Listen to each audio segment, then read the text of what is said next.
दोस्तों हाल ही में मैं एक बहुत ही बढ़िया क्राइम थ्रिलर मूवी देखी है जिसका नाम है MEI। IMDb पर मिले है इस मूवी को 6 आउट ऑफ 10 और इस मूवी की कहानी कमाल की है। दरअसल यहाँ पर होता यह है कि एक अस्पताल में काम करने वाली लड़की लेट नाइट अपने घर पर जाने के लिए निकलती है, लेकिन पता नहीं रास्ते में उसके साथ क्या हो जाता है, वो अपने घर ही नहीं पहुंचती। अब ये पहला केस नहीं था, बल्कि शहर में ऐसी कई सारी घटनाएं हो रही थी जिसमें बहुत सारे लोग मारे जा रहे थे। तो वही यहाँ दूसरी तरफ फॉरेन से पढ़ाई कर कर अभिनव नाम का एक बंदा इंडिया आता है और वो यहाँ पर अपने मेडिकल नॉलेज का इस्तेमाल लोगों का मुफ्त में इलाज करने के लिए करता है। लेकिन एक दिन उसे इस शहर में हो रहे क्राइम के बारे में पता चल जाता है। तो दोस्तों, अब क्या अभी इस शहर में हो रहे लोगों की मौत के पीछे का राज पता कर पाएगा और क्या पुलिस इसकी मदद करेगी या फिर ये खुद ही इस केस में फंस जाएगा? यही देखेंगे हम आज की कमाल की कहानी में। इस कहानी में आपको बहुत सारे ट्विस्ट और टर्न्स और शॉकिंग बातें देखने को मिलेगी, इसीलिए दोस्तों वीडियो को एंड तक जरूर देखना। तो दोस्तों मेरा नाम है किरण और आप देख रहे हैं हॉरर बॉक्सिंग की। अगर आपको भी ऐसे ही साउथ की मूवीज देखना पसंद है तो हमारे चैनल को सब्सक्राइब जरूर कीजिए, क्योंकि हम आपके लिए ऐसे ही वीडियोस लाते रहते हैं। तो चलिए बिना किसी देरी के शुरू करते हैं आज की कहानी। कहानी की शुरुआत में हमें रात का सीन दिखाया जाता है, जहाँ पर गौरव हॉस्पिटल में काम करने वाली नर्मदा नाम की एक लड़की लेट नाइट अपना काम पूरा करके घर जाने के लिए निकलती है। नर्मदा एक बस स्टॉप पर आकर रुकती है। उसे अपने घर पर जाने के लिए लेट हो रहा था, इसीलिए वो अपने लिए एक कैब बुक करती है।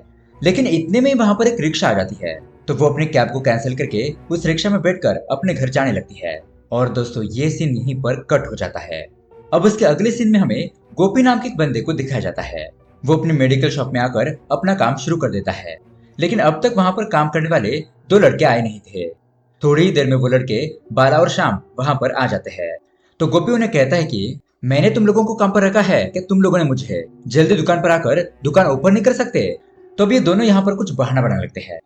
खैर, अब तभी वहां पर एक प्रकाश नाम का टैक्सी ड्राइवर आता है। गोपी उसे कहता है कि प्रकाश, आज अमेरिका से मेरा भांजा आ रहा है, मुझे यहाँ पर थोड़ा काम है, इसलिए तुम उसे एयरपोर्ट लेने के लिए जाओ और उसे यहाँ पर लेकर आओ। मैं तुम्हें उसकी फोटो और फोन नंबर भेज दूंगा। तो प्रकाश उसे लेने के लिए चला जाता है। तभी यहाँ दूसरी तरफ बीच रास्ते में एक अंकल चक्कर आकर गिर जाते हैं और उन्हें चोट लग जाती है। तो तभी वहां पर उत्तरा नाम की एक लड़की उन अंकल की मदद करती है। वो उन्हें थोड़ा पानी पिलाती है और रास्ते पर किसी गाड़ी को रोकने की कोशिश करती है ताकि वो उन अंकल को अस्पताल ले जा सके। लेकिन यहाँ पर कोई भी अपनी कार को रोकने के लिए तैयार नहीं था। तो तभी उस रास्ते से प्रकाश गोपी के भांजे को लेकर जा रहा होता है और इस लड़के का नाम होता है अभी, जो कि हमारी कहानी का हीरो है। अभी यहाँ पर गाड़ी को रोकने के लिए कहता है और उन बेचारे अंकल की मदद करता है। अब ये सभी लोग गाड़ी के अंदर उस अंकल को बिठाकर अस्पताल ले जाने लगते हैं। तभी यहाँ पर उत्तरा का बॉस उसे कॉल करता है कि अब तक वो कहाँ है और ऑफिस क्यों नहीं पहुंची। वो एक डॉक्टर के साथ मीटिंग करने के लिए जाने वाली थी, उसका क्या हुआ? तो अब यहाँ पर उत्तरा झूठ बोल देती है कि अभी वो उसी डॉक्टर के साथ है और यहाँ पर मीटिंग कर रही है, वो थोड़ी देर में ऑफिस पहुंच जाएगी। अब ये लोग यहाँ पर उस अंकल को अस्पताल ले जाते हैं और यहाँ पर अभी अपने मामा के मेडिकल शॉप पर पहुंच जाता है। गोपी अपने भांजे अभी को देखकर बहुत ज्यादा खुश हो जाता है। अब इस दुकान के पीछे उसका घर होता है और वो उसे घर के अंदर लेकर जाता है। तभी यहाँ पर हम देखते हैं कि अभी के पिताजी अमेरिका से उसे कॉल करते हैं। अभी उन्हें बताता है कि मैं यहाँ पर ठीक से पहुंच गया, आप फिक्र मत कीजिए। उसके बाद वो गोपी से बात करते हैं और उससे कहते हैं कि गोपी, उसकी माँ के गुजर जाने के बाद वो अपने आप को बहुत ज्यादा अकेला महसूस कर रहा है, इसलिए मैंने अभी को तुम्हारे पास भेज दिया है, तुम उसका अच्छे तरीके से ख्याल रखना। गोपी कहता है कि आप फिक्र मत कीजिए, वो मेरा भी तो भांजा है, उसे यहाँ पर कोई भी तकलीफ नहीं होगी। अब यहाँ इस तरफ हॉस्पिटल में उत्तरा उस अंकल से पूछती है कि अंकल जी, आपको कोई रिश्तेदार है तो उसका मुझे नंबर दीजिए, मैं कॉल करके उन्हें यहाँ पर बुलाती हूँ। अब इन अंकल का नाम होता है गजेंद्र। वो कहते हैं कि बेटा, मेरा इस दुनिया में कोई नहीं है, बस मेरी एक बेटी है जिसका नाम है नर्मदा। और वो उसका फोटो दिखाते हुए कहता है कि पिछले 1 महीने से मैं इसे ढूंढ रहा हूँ, मेरी बेटी कहीं पर लापता हो गई है। और दोस्तों मूवी के स्टार्टिंग में हमने जिस लड़की को देखा था वो लड़की और कोई नहीं बल्कि यही नर्मदा थी। अब उत्तरा उन्हें पुलिस में कंप्लेंट करने के लिए कहती है। गजेंद्र कहता है कि मैंने पुलिस में कंप्लेंट कर दी है, लेकिन वो इस केस पर ढंग से काम नहीं कर रहे हैं, इसलिए मैं खुद ही अपनी बेटी को ढूंढ रहा हूँ, पता नहीं मेरी बेटी किस हालत में होगी। ऐसा कहते हुए वो दुखी हो जाते हैं। खैर, अब उसके अगले सीन में हमें उत्तरा और उसके दोस्त को दिखाया जाता है। ये दोनों ऑफिस पहुंचती है, जहाँ पर उसका बॉस उत्तरा को डांटता है क्योंकि उत्तरा ने अभी तक अपनी दवाएं बेचने का टारगेट कंप्लीट नहीं किया था। तो यहाँ पर उत्तरा कहती है कि सर, अभी अभी मैं एक फॉरेन डॉक्टर से मिलकर आई हूँ और जब वो अपना मेडिकल खोलेंगे तो सारी दवाइयाँ हमसे ही लेंगे। मैं उनसे ही बात करने के लिए गई थी, लेकिन वहां जाकर मुझे पता चला कि वो अपना मेडिकल कुछ महीने बाद खोलने वाले हैं। तो उसका बॉस उसे कहता है कि तुम लोगों ने क्या मुझे उल्लू समझ के रखा है? और अगर ये बात सच है तो कल मैं उस फॉरेन डॉक्टर से वीडियो कॉल पर बात करना चाहता हूँ। तो दोस्तों अब यहाँ पर उत्तरा ने झूठ बोल दिया था, तो वो यहाँ पर बुरी तरीके से फंस जाती है। अब उसके अगले दिन हम देखते हैं इस मुसीबत से बाहर निकलने के लिए उत्तरा की दोस्त उसे एक मंदिर लेकर आती है। वहाँ पर एक फॉरेनर भीख मांग रहा होता है और ये लोग उसे कहते हैं कि तुम्हें डॉक्टर बनकर हमारे बॉस के साथ बात करनी होगी। लेकिन ये शाना फॉरेनर भिखारी कहता है कि मैं इस काम के पूरे 5,000 रुपए लूंगा। अब इस काम के इतने ज्यादा पैसे, ये बात सुनकर उत्तरा तो शॉक ही रह जाती है और तभी उसे उस मंदिर में अभी दिखाई देता है और ये अभी भी फॉरेनर जैसा ही दिखाई देता है। इसीलिए उत्तरा उसे कहती है कि कल जब मैं उस अंकल जी की मदद कर रही थी तो तब मैंने अपने बॉस से झूठ कहा था कि मैं एक डॉक्टर से मिलकर दवाइयों का बहुत बड़ा ऑर्डर लेकर आ रही हूँ। तो मेरे बॉस उस डॉक्टर के साथ बात करना चाहते हैं, इसीलिए प्लीज तुम डॉक्टर बन जाओ और मेरे बॉस को कहो कि मैं डॉक्टर अभी बात कर रहा हूँ और थोड़ी बहुत इधर उधर की बातें करो और मेरा काम हो जाएगा। तो अभी भी इस काम के लिए हाँ कह देता है। लेकिन जब उत्तरा वीडियो कॉल करती है तो अभी उसके बॉस को कल जो कुछ भी हुआ था वो सारा सच बता देता है और ये भी कहता है कि आपके पास जो ये उत्तरा नाम की लड़की है वो बहुत ही होनहार है। मुझे पूरा यकीन है कि वो एक दिन बहुत बड़ा काम करेगी, वो अपना काम बहुत ही अच्छी तरीके से करेगी, आप उसे एक मौका दे दीजिए। इस तरह से उसके बॉस को सारा सच बता देता है और उत्तरा उसके ऊपर गुस्सा हो जाती है। खैर अब उसके बाद जब उत्तरा अपने ऑफिस पहुंचती है तो उसका बॉस उसके ऊपर और ज्यादा चिल्लाने लगता है और झूठ बोलने की वजह से उसे यहाँ से जाने के लिए कहता है। तो उत्तरा चुपचाप वहाँ से बाहर निकल जाती है। वो अभी के मेडिकल के पास आती है और उसे डांटने लगती है कि तुम्हारी वजह से मुझे बॉस की कितनी सारी बातें सुननी पड़ी, तुम्हें सच बोलने के लिए किसने कहा था, आइंदा इतना सीधा बनने की कोई जरूरत नहीं है। ऐसा कहकर वो वहाँ से चली जाती है। उसके बाद उत्तरा और कई सारे डॉक्टर से मिलती है और उन्हें अपनी कंपनी की दवाइयों के बारे में बताती है, लेकिन फिर भी उसका कोई भी टारगेट पूरा नहीं होता। इसीलिए उसका बॉस हमेशा उसके ऊपर गुस्सा रहता है। यहाँ इस तरफ अभी गरीब बच्चों की मदद करता है, वो उन्हें खाना देता है और उसकी सादगी देखकर उत्तरा उससे इम्प्रेस हो जाती है। फिर एक दिन वो मेडिकल शॉप पर आती है और अभी से अच्छी तरीके से बात करती है और उसे दोस्त भी कर लेती है। अब उसके कुछ दिन बाद हम देखते हैं एक जगह पर गीता मेडिकल फाउंडेशन नाम का एक कैंपेन चल रहा होता है जहाँ पर लोगों का फ्री में मेडिकल चेकअप किया जाता है और उत्तरा यहाँ पर वॉलंटियर का काम कर रही होती है। तो गोपी अपने भांजे अभी को यहाँ पर लेकर आता है। दरअसल दोस्तों यहाँ पर गोपी के दोस्त डॉक्टर जयंत ने ये फ्री का कैंपेन अरेंज किया हुआ था। तो अब गोपी और अभी डॉक्टर जयंत से मिलने के लिए अंदर जाते हैं। अब डॉक्टर जयंत और उनके बीच बहुत सारी बातें होती है और जयंत अभी से कहता है कि तुम्हें यहाँ पर किसी भी चीज की मदद चाहिए तो मुझे कह सकते हो। और मामा यहाँ पर कहता है कि भांजे ये जयंत है और बहुत बड़ा डॉक्टर है, ये लोगों के लिए बहुत ही अच्छा काम कर रहे हैं। लोगों का फ्री में चेकअप करवाना, उन्हें आधे दाम में दवाई देना, ऐसे पुण्य के काम ही करते हैं। तो डॉक्टर जयंत कहता है कि अरे बस भी करो यार, तुम मेरी कितनी तारीफ करोगे, ये तो मैं बस अपना कर्तव्य समझकर करता हूँ। खैर अब इसके अगले सीन में हमें पुलिस स्टेशन का सीन दिखाया जाता है। उत्तरा गजेंद्र के साथ वहाँ पर पहुँचती है। अब करंटली यहाँ पर करुणाकरण नाम का एक इंस्पेक्टर थाने को संभाल रहा होता है। तो वो उसे नर्मदा केस के बारे में पूछती है कि नर्मदा का पता कब तक लगेगा और इसके लिए पुलिस क्या क्या काम कर रही है। लेकिन ये ऑफिसर थोड़ा टेढ़ा होता है और उसे ये केस सॉल्व करने में कोई भी इंटरेस्ट नहीं था। वो कहता है कि नर्मदा अपने बॉयफ्रेंड के साथ भाग गई और उनको भगाने में उत्तरा का ही हाथ है और तुम लोग मिलकर ड्रग स्मगलिंग का धंधा करते हो। तो गजेंद्र कहता है कि सर आप ये क्या बोल रहे हो, आप ये सब छोड़िए और मेरी बेटी को ढूंढ कर निकालिए। लेकिन ऑफिसर कहता है कि चलो निकलो यहाँ से, वरना इस झूठे केस में तुम लोगों को फंसा दूंगा। अब ऐसी बातें सुनकर उत्तरा को बहुत ज्यादा गुस्सा आ जाता है। वो उसे कहती है कि अगर पुलिस जनता की मदद नहीं करेगी तो जनता को कानून को हाथ में लेना पड़ेगा। मैं ये बात नहीं भूलूंगी और तुम्हें एक अच्छा सबक सिखाऊंगी। ऐसा कहकर वो वहाँ से चली जाती है। उसके बाद जब वो अपने हॉस्टल पहुंचती है तो वहाँ पर उसकी वार्डन उसे बहुत ज्यादा डांटती है कि तुम्हारी वजह से यहाँ पर 2 गुंडे आए थे और हमें धमका कर चले गए, इसलिए तुम ये समाज सेवा करना बंद कर दो, तुम्हारी वजह से बाकी के लोग खतरे में पड़ जाएंगे। उत्तरा कहती है कि अगर आप उनके खिलाफ पुलिस में कंप्लेंट कर देती तो अगली बार वो यहाँ पर नहीं आते और उल्टा आप मुझे डांट रही हो। फिर वो उसके बाद अपने कमरे में चली जाती है। तो उसके दोस्त लोग भी उसे यह समझाते हैं कि उत्तरा ये काम किसी बहुत ही खतरनाक लोगों का लगता है, तुम क्यों इसमें अपनी जान धोखे में डाल रही हो, इस मामले को छोड़ दो। खैर अब उसके बाद हम देखते हैं कि ऐसे एक रात एक और लड़की रिक्शा में बैठ जाती है और वो भी लापता हो जाती है। अब उसके अगले दिन हम देखते हैं कि गजेंद्र उत्तरा से कहता है कि बेटा तुम इस केस से दूर रहो, वरना तुम भी मुसीबत में पड़ जाओगी। मैं कोई पॉलिटिशियन, सेलिब्रिटी या फिर अमीर आदमी नहीं हूँ जो मैंने कंप्लेंट की और पुलिस उसके ऊपर तुरंत ही एक्शन लेगी। मैं एक गरीब आदमी हूँ और गरीब लोगों का यहाँ पर कोई नहीं सुनता।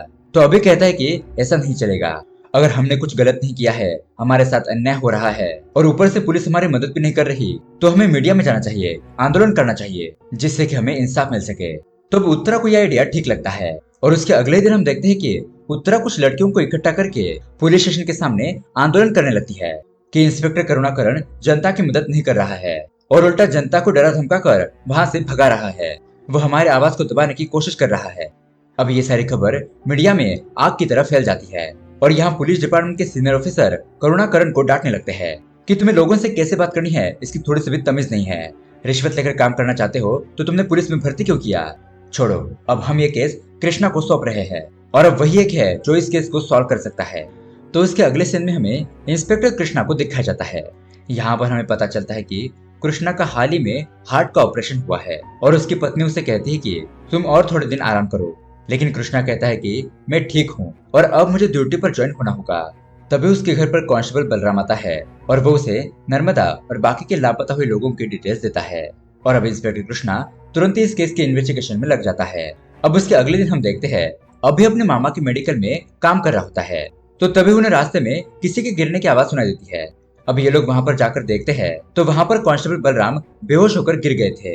अभी उनको चेक करता है और उन्हें उठाकर अपने मेडिकल के पास लेकर आता है। फिर अभी उन्हें एक इंजेक्शन दे देता है जिस वजह से कांस्टेबल बलराम ठीक हो जाता है। और दोस्तों यहाँ पर हमें पता चलता है कि अभिनव ने डॉक्टर की पढ़ाई की है। अब उसके बाद रात को हम देखते हैं बाला और श्यामा ये दोनों शराब पीने के लिए एक बार में आते हैं और उनके साथ अभी भी होता है। ये लोग उसे कहते हैं कि अरे तुम तो एक बहुत ही अच्छे डॉक्टर हो, हम यहाँ पर एक बिजनेस शुरू कर सकते हैं, तुम पेशेंट को देखो और हम दबाकर दवाइयाँ बेचते हैं। लेकिन अभी कहता है कि मैं पूरी तरीके से डॉक्टर नहीं बना हूँ, मेरे पास कोई भी लीगल सर्टिफिकेट नहीं है, इसलिए मैं ऐसा नहीं कर सकता। तो ये लोग उसे बताते हैं कि यहाँ पर तो लोग डॉक्टर की झूठी डिग्री लेकर लोगों का चेकअप करवा के बहुत सारे पैसे कमाते हैं। तो अभी कहता है कि तुम लोग मुझे ऐसा गलत काम करने के लिए मत कहो। और अब शराब वगैरह पीने के बाद ये लोग अपने घर पर जाने लगते हैं। लेकिन यहाँ पर रास्ते में चेकिंग चल रही थी तो पुलिस वाले उनकी गाड़ी को रोकते हैं और एक कांस्टेबल उनको तंग करता है। वो कहता है कि तुम लोग दारू पीकर गाड़ी चला रहे हो, चलो तुम लोगों को फाइन भरना होगा। तो अभी कहता है कि मैंने दारू नहीं पी है, इन दोनों ने पी है और वो तो साइड में बैठे हैं, गाड़ी मैं चला रहा हूँ, देखिए हमारी कोई गलती नहीं है, हमें जाने दीजिए। लेकिन वो कांस्टेबल उन्हें जाने नहीं देता। अब वहाँ पर ऑफिसर करुणाकरण मौजूद होता है और वो यहाँ पर आकर उनको धमकाने लगता है कि अब तुम लोग पुलिस को कानून सिखाओगे, जितना कहा जाए उतना करो और फाइन भरो। लेकिन अभी पैसे देने से मना कर देता है, इसलिए उन लोगों को वहीं पर बिठाया जाता है। तो अब इस मुसीबत से बचने के लिए अभी तुरंत ही डॉक्टर जयंत को कॉल करता है और उन्हें यहाँ पर बुलाता है। डॉक्टर जयंत तुरंत यहाँ पर पहुंचकर ये मामला सुलझा देते हैं और वहां से जाते वक्त अभी से कहते हैं कि देखो अभी तुम ये दारू पीने वाले लोगों के साथ मत रहो, वरना तुम ऐसे ही मुसीबत में पड़ते रहोगे। अब उसके अगले दिन मेडिकल शॉप पर एक महिला अपने बच्चे के साथ आती है। डॉक्टर ने उसे बहुत सारी दवाई लिखकर दे दी थी तो रिसिप्ट देखकर अभी उसे कहता है कि आपके बच्चे को इतनी सारी दवाइयों की कोई जरूरत नहीं है, ये बस मामूली सा बुखार है, आप ये दवाई लीजिए, आपका बेटा ठीक हो जाएगा। तो वो महिला दवाई लेकर चली जाती है। यहाँ दूसरी तरफ हम देखते हैं इंस्पेक्टर कृष्णा को जो गौरव हॉस्पिटल का सीसीटीवी फुटेज चेक करता है, जिससे उसे पता चलता है कि नर्मदा उस हॉस्पिटल के 2 किलोमीटर के एरिया में ही कहीं लापता हुई है, क्योंकि जब वो रिक्शा में बैठी थी तो उसके 10 मिनट बाद वो रास्ता हाईवे पर निकलता है और हाईवे के सीसीटीवी फुटेज के मुताबिक वो रिक्शा हाईवे से गुजरे ही नहीं, मतलब कि उसी एरिया में नर्मदा के साथ कुछ हुआ है। अब यहाँ इस तरफ अभी की दी हुई दवाइयाँ खाकर उस महिला का बच्चा ठीक हो जाता है और वो महिला यही बात अपने गाँव में बताती है। तो वहाँ के कुछ लोग अपनी बीमारी का इलाज कराने के लिए अभी के पास ही जाने लगते हैं। अभी भी उनका फ्री में चेकअप करता है और सिर्फ दवाइयों के पैसे लेता है। इस तरह से वो यहाँ पर लोगों की मदद करने लगता है। तभी अचानक वहाँ पर उत्तर आती है और वो अभी को ऐसे लोगों का इलाज करते हुए देखकर शॉक रह जाती है।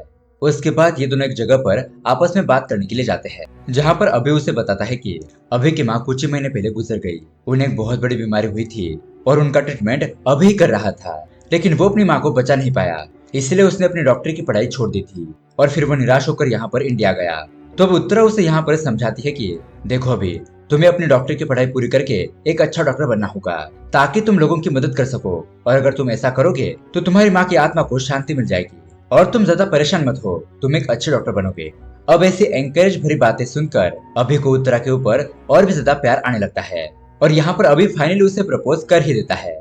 वो उसे कहता है कि अगर तुम मेरा ऐसे ही साथ दोगे तो मैं हर मुसीबत को पार कर दूंगा, और अब उत्तरा भी उसे हाँ कह देती है। उसके बाद ये दोनों बहुत ज्यादा एंजॉय करते हैं, एक दूसरे को जानने की कोशिश करते हैं, बहुत सारी जगहों पर घूमने जाते हैं। अब ऐसे एक दिन उनके मेडिकल शॉप पर बहुत सारी दवाइयों का सामान आता है। बाला सामान को दुकान के अंदर रख रहा होता है, लेकिन तभी अचानक उसका पैर फिसलने की वजह से वो नीचे गिर जाता है। उसके सर पर थोड़ी सी चोट लग जाती है और वो वहीं पर बेहोश हो जाता है। अब ये लोग यहाँ पर तुरंत ही एम्बुलेंस बुला लेते हैं और अभी और शाम तुरंत ही बाला को गौरव हॉस्पिटल लेकर जाते हैं। अब नर्स पूछती है कि इन्हें क्या हुआ है। अभी बताता है कि इसके सर पर थोड़ी सी चोट लग गई है और उसे डायजोफैम का इंजेक्शन दिया गया है। अब इतने में हॉस्पिटल में बाला का पूरा परिवार पहुंच जाता है और उसकी ऐसी कंडीशन देखकर वो बहुत ज्यादा रोने लगते हैं। अब बाला का ट्रीटमेंट करने के लिए उसे अंदर ले जाया जाता है। तो वही हम इस तरफ इंस्पेक्टर कृष्णा को देखते हैं, जो इसी गौरव हॉस्पिटल के मालिक कुमार से मिलने के लिए आता है। वो उससे पूछता है कि कुछ दिन पहले तुम्हारे यहाँ पर काम करने वाली एक नर्मदा नाम की लड़की लापता हुई है। जिस दिन वो लापता हुई थी उस दिन वो बहुत देर तक काम कर रही थी और लेट रात तक काम करने के बाद जब वो यहाँ से घर पर जा रही थी तो वो अब तक घर पर नहीं पहुंची है। और यहाँ पर हमें पता चला है कि उस लड़की को देर रात तक काम करने के लिए आप ही ने कहा था। लेकिन कुमार कहता है कि ये सब कुछ झूठ है, मुझे फंसाने के लिए किसी ने आपको ये बता दिया होगा, लेकिन ऐसा कुछ भी नहीं है। तो अब ऑफिसर कृष्णा के पास कोई भी ठोस सबूत नहीं होता, इसलिए वो उसे अरेस्ट किए बिना ही वहां से चला जाता है। अब इधर रात को हम देखते हैं कि डॉक्टर साहब ऑपरेशन थिएटर से बाहर आते हैं और बाला की फैमिली को बताते हैं कि बाला की मौत हो चुकी है, हम उसे बचा नहीं पाए। और ये बात सुनकर बाला की फैमिली तो बहुत ज्यादा दुखी हो जाती है। वो कहती है कि 2 घंटे पहले तो वो बिल्कुल भी ठीक था, तो अचानक उसकी जान कैसे चली गई? लगता है आप ही लोगों ने उसे मारा है। यह हॉस्पिटल में कुछ गलत काम चल रहा है। और अब यहाँ पर बाला की मौत की खबर अभी और गोपी को पता चल जाती है, जिससे कि वो दोनों भी बहुत ज्यादा दुखी हो जाते हैं। अब उसके बाद ये बात मीडिया में फैल जाती है कि गौरव हॉस्पिटल में बाला नाम की एक लड़के की रहस्यमय तरीके से मौत हो गई है। और बाला के परिवार का ये कहना है कि बाला बिल्कुल भी ठीक था, लेकिन यहाँ पर काम करे डॉक्टर की लापरवाही की वजह से उसकी जान चली गई। और वो लोग हॉस्पिटल के बाहर न्याय मांगने के लिए बैठ जाते हैं। अब यहाँ पर कोई भी लड़ाई झगड़ा ना हो, इसलिए पुलिस भी तुरंत ही वहाँ पर पहुंच जाती है और दोनों पक्षों की बातें सुनती है। बाला का परिवार बताता है कि इन डॉक्टर लोगों ने ही हमारे बाला को मारा है, लेकिन डॉक्टर बताते हैं कि बाला को हॉस्पिटल लाने से पहले उसे किसी अभी नाम के एक लड़के ने एक इंजेक्शन दिया था और उसी का डोज ज्यादा होने की वजह से बाला की हार्टबीट बढ़ गई और उसकी मौत हो गई। इसमें हॉस्पिटल के लोगों की और डॉक्टर की कोई भी गलती नहीं है। तो अब न्यूज चैनल के जरिए ये बात सभी जगह पर पहुंच जाती है कि अभी नाम के एक लड़के ने इंजेक्शन देने की वजह से बाला की मौत हो गई है। लेकिन अभी यहाँ पर शामा से कहता है कि ये डॉक्टर तो सरासर झूठ बोल रहा है, मैंने तो उसे एक नॉर्मल इंजेक्शन दिया था जिसका कोई भी बुरा असर नहीं है। ये लोग तो मुझे फंसाने की कोशिश कर रहे हैं। लेकिन अब इन लोगों ने बाला के साथ क्या किया इसके बारे में मैं पता करके ही रहूंगा, क्योंकि हॉस्पिटल के अंदर कौन सा काला धंधा चल रहा है ये दुनिया के सामने आना ही चाहिए। इसलिए अब अभी डॉक्टर जैन से मिलने के लिए जाता है। वो उसे गौरव हॉस्पिटल की सच्चाई बताकर उससे मदद मांगता है। लेकिन दोस्तों यहाँ पर आता है बहुत बड़ा ट्विस्ट। दरअसल इन सभी घटनाओं के पीछे असली मास्टरमाइंड और कोई नहीं बल्कि डॉक्टर जैन ही होता है। अचानक वो अभी के सर पर वार करता है और उसे बेहोश कर देता है। फिर वो ऑफिसर करुणाकरन को यहाँ पर बुलाकर अभी को मारकर उसकी लाश ठिकाने लगाने के लिए कहता है। करुणाकरन वहाँ पर आता है और अभी की बॉडी को एक गाड़ी में डालकर उसे एक सुनसान जगह पर लेकर जाता है। अब ये लोग अभी को मारने ही वाले थे, लेकिन तभी अभी को होश आ जाता है। अब अपनी जान बचाने के लिए वो उन लोगों से बहुत ही जबरदस्त फाइट करता है। फिर वो जैसे तैसे करके अपनी जान को बचाकर वहां से भाग ही जाता है। अब उसके बाद हम देखते हैं अभी और उत्तरा इस केस की छानबीन करके सभी सबूतों को इकट्ठा करने में लग जाते हैं और उसके बाद वो डॉक्टर जैन को एक्सपोज करने वाले थे। अब ये लोग गौरव हॉस्पिटल में काम करने वाली एक नर्स की मदद लेते हैं ताकि उन्हें हॉस्पिटल के अंदर की बातें पता चल सके। यहाँ इस तरफ ऑफिसर कृष्णा नर्मदा के पिताजी को बताता है कि आपकी बेटी की कॉल रिकॉर्डिंग को चेक करने के बाद हमें पता चला है कि वो एक लड़की से रेगुलरली फोन पर बात करती थी, शायद वो उससे प्यार करती हो और उसके साथ भाग गई हो। गजेंद्र कहता है कि नहीं, अगर मेरी बेटी किसी से प्यार करती तो वो मुझे बता देती, वो मुझसे कोई भी बात छुपाती नहीं थी। तो अब यहाँ पर हमें नर्मदा जिस लड़के से प्यार करती थी उस लड़के को दिखाया जाता है और इस लड़के का नाम होता है रवि। अब रवि यहाँ पर उस हॉस्पिटल में काम कर रहे डॉक्टर को मारने के लिए आता है और वहाँ पर अभी भी मौजूद था। रवि उस डॉक्टर को मारने की कोशिश करता है, लेकिन बाकी के लोग वहाँ पर उसे आकर रोक देते हैं। तो तभी वहाँ पर अभी रवि को बचा लेता है और वो दोनों ही वहाँ से भाग जाते हैं। अब यहाँ आपस में बात करते वक्त रवि बताता है कि हम मेडिकल कैंपेन ऑर्गेनाइज करते हैं और मैं इसी कंपनी में काम करता हूँ। अगर शहर में किसी को भी खून की जरूरत हो तो वो खून का सप्लाई हमारे ही ऑफिस से होता है। ऐसे एक दिन गौरव हॉस्पिटल से हमें कॉल आया था कि उन्हें AB नेगेटिव ब्लड ग्रुप की लिस्ट चाहिए और उस लिस्ट के अंदर मेरी गर्लफ्रेंड नर्मदा का भी नाम था और उसी दिन से वो कहीं गायब हो गई है। और मुझे ऐसा लगता है कि गौरव हॉस्पिटल के डॉक्टर ने उसे मारा होगा, इसलिए मैं उस डॉक्टर को खत्म करने के लिए वहां पर गया था। यहाँ इस तरफ इंस्पेक्टर कृष्णा को रात में धंधा करने वाली औरतों से उस रिक्शा वाले के बारे में पता चल जाता है जो लड़कियों को किडनैप करता है। तो ये लोग उसे पकड़ लेते हैं और उसे बहुत ज्यादा मारने पीटने पर वो बताता है कि सर, मुझे उनके बारे में कुछ भी पता नहीं है। मेरे फोन पर बस उनकी फोटो आती है और मैं उन लोगों को किडनैप करके बेहोश कर देता हूँ। फिर एक गाड़ी आकर उन लोगों को वहां से ले जाती है। उस दिन नर्मदा को भी मैंने ही किडनैप किया था। तो दोस्तों, अब यहाँ पर हमें पता चलता है कि इन सब के पीछे डॉक्टर जयंत, गौरव हॉस्पिटल के मालिक कुमार और ऑफिसर करुणाकरण ये सब शामिल है। ये लोग पहले अपना टारगेट चुनते हैं, फिर उसे मारकर उसके बॉडी के पार्ट्स निकालकर उन्हें बेच देते हैं और करोड़ों में पैसे कमाते हैं। गौरव हॉस्पिटल में इस तरह का इलीगल बिजनेस चल रहा होता है। अब रिक्शा वाले के पास जो नंबर होता है, उस लोकेशन को ट्रेस करने के बाद इंस्पेक्टर कृष्णा वहां पर पहुंच जाता है। वहां पर वो एक आदमी को पकड़ लेता है और वो आदमी उसे एक शॉकिंग बात बताता है कि उन लोगों ने नर्मदा को इसीलिए मारा ताकि उसका हार्ट निकालकर इंस्पेक्टर कृष्णा को लगा दिया जाए। जी हाँ दोस्तों, मतलब कि जो कुछ महीने पहले कृष्णा के हार्ट का ऑपरेशन हुआ था, तो तब उसे गौरव हॉस्पिटल में ही एडमिट किया गया था। डॉक्टर उसकी पत्नी को बताते हैं कि कृष्णा को बचाने के लिए उसके हार्ट का ट्रांसप्लांट करना होगा, जिसके लिए हमें AB नेगेटिव ब्लड ग्रुप वाला इंसान चाहिए और इस ऑपरेशन के लिए डॉक्टर 80 लाख रुपए मांगते हैं। अब ये सब कुछ जानने के बाद कृष्णा की पत्नी बहुत ज्यादा दुखी हो जाती है, लेकिन अब यहाँ पर उसके पिताजी ट्रीटमेंट के सारे पैसे देने के लिए तैयार हो जाते हैं और वो डॉक्टर को कैसे भी करके कृष्णा को बचाने के लिए कहते हैं। तो दोस्तों, यहाँ पर हॉस्पिटल के मालिक कुमार के पास पहले से वो लिस्ट मौजूद होती है जिनका ब्लड ग्रुप AB नेगेटिव है और उस लिस्ट से उन्हें नर्मदा के बारे में पता चलता है। इसलिए ये लोग नर्मदा को मार देते हैं और उसका हार्ट कृष्णा के अंदर ट्रांसप्लांट कर देते हैं, जिस वजह से आज कृष्णा बच गया था। अब ये सब कुछ जानने के बाद इंस्पेक्टर कृष्णा के तो होश उड़ जाते हैं। उसे बहुत ज्यादा गुस्सा आने लगता है, इसलिए वो सीधा कुमार और डॉक्टर जयंत के पास जाता है और उन लोगों से कहता है कि तुम लोगों की ये सब कुछ करने की हिम्मत कैसे हुई? अब मैं तुम लोगों को नहीं छोड़ूंगा, तुम लोगों को कड़ी से कड़ी सजा होगी। लेकिन डॉक्टर जयंत कहता है कि तुम हमें गिरफ्तार करके जेल में डाल दोगे, लेकिन हमारा ये बॉडी पार्ट स्मगलिंग का रैकेट पूरी दुनिया में फैल चुका है। इंसानों के बॉडी पार्ट्स को बेचने का धंधा ऐसे ही चोरी छुपते चलता रहेगा। तुम हम लोगों को अरेस्ट करके जेल में डाल दोगे, लेकिन फिर भी हमारा बिजनेस चलता रहेगा। इसलिए मेरी बात मानो, तुम भी हमारी टीम में शामिल हो जाओ। अब यहाँ पर ऑफिसर कृष्णा को कुछ भी समझ नहीं आता और ये सीन यहीं पर कट हो जाता है। अब यहाँ दूसरी तरफ अभि और उत्तरा डॉक्टर जयंत और उसके लोगों के खिलाफ सारे सबूत इकट्ठा कर लेते हैं और अब वो इन सबूतों को एक न्यूज चैनल को देकर सारी सच्चाई लोगों के सामने लाना चाहते थे। लेकिन अब अभि जहाँ पर छुपकर बैठा हुआ था, डॉक्टर जयंत को उसका पता लग जाता है। अब डॉक्टर जयंत और उसके साथी अभि को पकड़ लेते हैं। डॉक्टर जयंत अभि को मारने ही वाला होता है, लेकिन यहाँ पर आता है एक और ट्विस्ट। तभी इंस्पेक्टर कृष्णा उन लोगों के खिलाफ हो जाता है और वो अभि का साथ देता है। अब ये दोनों ही उन लोगों से लड़ने लगते हैं और यहाँ पर एक बहुत ही जबरदस्त फाइटिंग होती है। इस फाइटिंग में कृष्णा बहुत ही बुरी तरीके से जख्मी हो जाता है, लेकिन अभी डॉक्टर जयंत, कुमार और करुणाकरण को बहुत ही बुरी तरीके से मारता पीटता है और वो तीनों ही लोग वहां पर बेहोश हो जाते हैं।